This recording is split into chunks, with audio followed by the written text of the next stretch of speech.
Hello everyone, welcome to my channel it's sports solve. তো তোমরা সবাই কেমন আছো? পেছন দিকে আমার ভাইটা এসে ডিস্টার্ব করছে। তো যাই হোক, আজ নিয়ে চলে এসেছি মহালয়ার ব্লগ। হ্যাঁ, ব্লগটা আমি অনেক পরেই আপলোড দিচ্ছি, কেন জানো তো, আমার একটু এডিটিংয়ে প্রবলেম হচ্ছিল বলে একটু লেট হয়ে গেছে ওই জন্য। আর মহালয়া উপলক্ষে আমরা যাচ্ছি কালীবাড়িতে। তো দেখো, দেখতে দেখতে আমরা কালীবাড়ি চলে এসেছি। আর এখানে এসে আমরা পেয়েছিলাম ব্র্যান্ডের সং চলছে। অ্যাকচুয়ালি আমরা একটু লেটে এসেছিলাম বলে না বেশি কিছু পাইনি। ব্র্যান্ডের সংটা প্রায় শেষে হয়ে এসেছিল এই সময় আমরা এসেছি। তো চলো, তোমরা তাহলে এবার দেখে নাও।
আমার ফ্রেন্ড মোহনা, তোমরা তো ওকে অনেকবারই দেখেছো আমার সাথে। ও এসেছিল এই প্রোগ্রামে।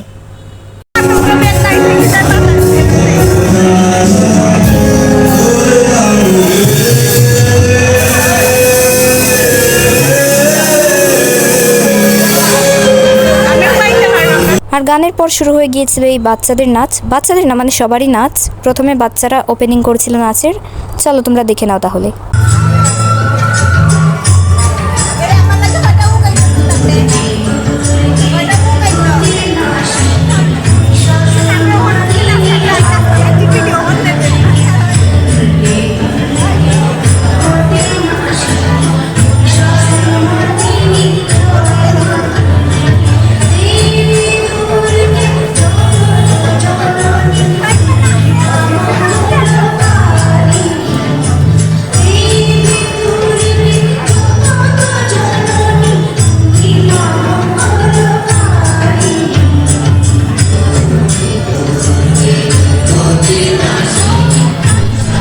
বাচ্চাদের এই নাচের পর শুরু হয়ে গিয়েছিল একটা গীতিনাট্য, নবরূপে রণরঙ্গিনী।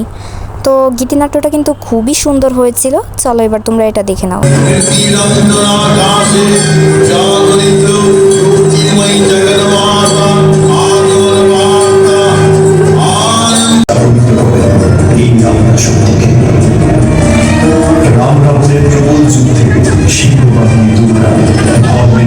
সুনিশ্চিত করতে রামচন্দ্রকে বর্ণনা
যাই হোক, আজকের ব্লগটা তাহলে এই পর্যন্তই। ভিডিওটা কেমন লাগলো অবশ্যই কমেন্ট করে জানিও, ভালো লাগলে একটা লাইক করে দিও আর চ্যানেলটাকে সাবস্ক্রাইব করে দিও। Thanks for watching, tata.